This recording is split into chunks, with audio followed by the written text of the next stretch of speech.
let me just inform you all that this technology which has come is going to be the future. Conditions it is useful in, etc. If you want me, I can always touch upon. Fortunately for me, I was lucky to be exposed to this technology while I was abroad about 4 or 5 years ago.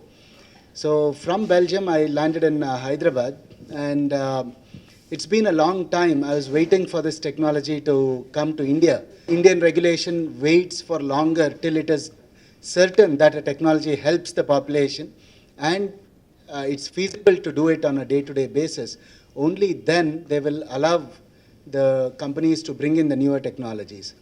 So in this scenario, these two cases I referred to was particularly for atrial fibrillation. And the same technology, something called contact force sensing, can be used for any ablation. And why did I speak more on atrial fibrillation? Because, well, I'm an expert in this particular part of, it's a tiny part, but the most rapidly growing arrhythmia in the world. Arrhythmia is any abnormal or rapid heart rate which is irregular, and where the, we all know heart has 4 chambers. The upper 2 chambers, if it beats more than 350, 400 times, we call it atrial fibrillation.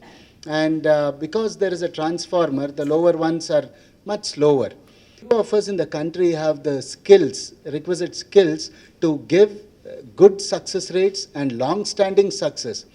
I was just jotting down when the video was playing, because atrial fibrillation doesn't kill a person instantly. It could, but that's not just it.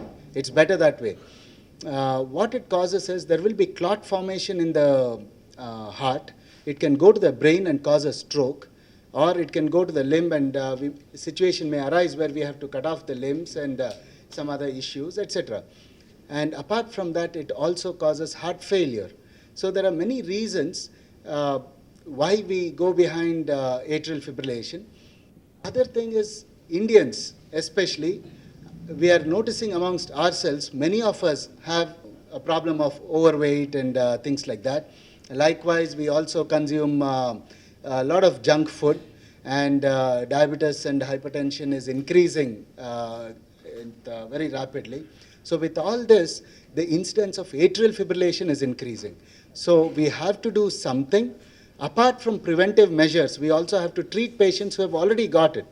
So ablation is a very important cornerstone of atrial fibrillation management. And once somebody comes to a patient, suppose a patient walks into, as Mr. Nagaraj had said in the video, I know him for quite some time. I was managing him with medicines. After some time, the medicines no more work. And even when it works only in about 40% of the patient.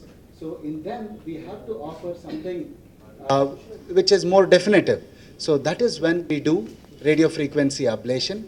So suppose this is a paper. Imagine this is the wall of the right atrium or the left atrium, and I'm going with a catheter and I'm burning point by point. Burning in the sense there is increased temperature at the tip of the pen, imagine. And I'm burning point by point. And I'm applying a certain amount of force. As you can see, when I apply a force, there will be some denting, nothing much. Do here is we do a setting of about 30-40 grams as the upper limit.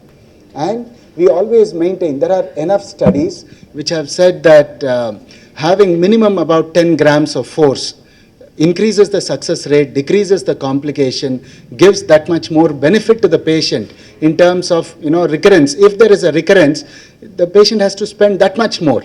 Suppose it's an Arogyashri patient. For 6 months or 8 months, he cannot undergo the procedure. It's blocked. So he has to wait with all the suffering for the next 6 to 8 months. Especially in the patients who are covered under these schemes. If we can offer better therapy at the first shot itself, then our taxpayers' money as well as the patient's health, everything is taken care of. So this technology is just the beginning in terms of ablation. I'm not here to promote a particular company or this or that or myself or whatever, but I was excited because 4 years solid I have waited for this.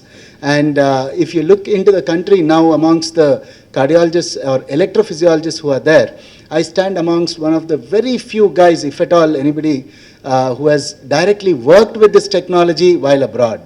So I thought, let me take the lead. The company offered me the chance to launch this, but they also felt it is for the patients, so let us not involve in it. So I myself took the initiative to bring to the larger public in Hyderabad, in our state and the neighboring states, and probably perhaps all over India, that if you go to a doctor and he recommends atrial fibrillation ablation, perhaps you have to look into the latest technologies, because these things definitely matter in terms of prolonging longevity or the success of the procedure. Well, there are our selfish interests also as doctors. When we do radio frequency ablation, these procedures will last about 4 hours, 5 hours, sometimes 6 also. So we are exposed to a lot of radiation, and we also want the procedure to get over a little earlier. So this technology helps in very reliable lesions. The burns that we cause are very reliable, so the procedure time comes down. Patient under general anesthesia, that duration comes down, and the radiation comes down, and exposure to the patient also. The radiation can harm the patient, not just the doctor. So in all ways, it helps. That is the reason I took this opportunity, and I'm glad you're all here to help us out in letting the patients know that there is something more than it was before March 15th. And these two cases, the first two cases were performed on March 15th. It's a week now. More and more patients and will be benefited, and more doctors will in future start using it. I'm sure in other states people would be looking at how this pans out, and of course with the company help in trying to reduce the rates and make it more affordable. I think the future is going to be contact force sensing.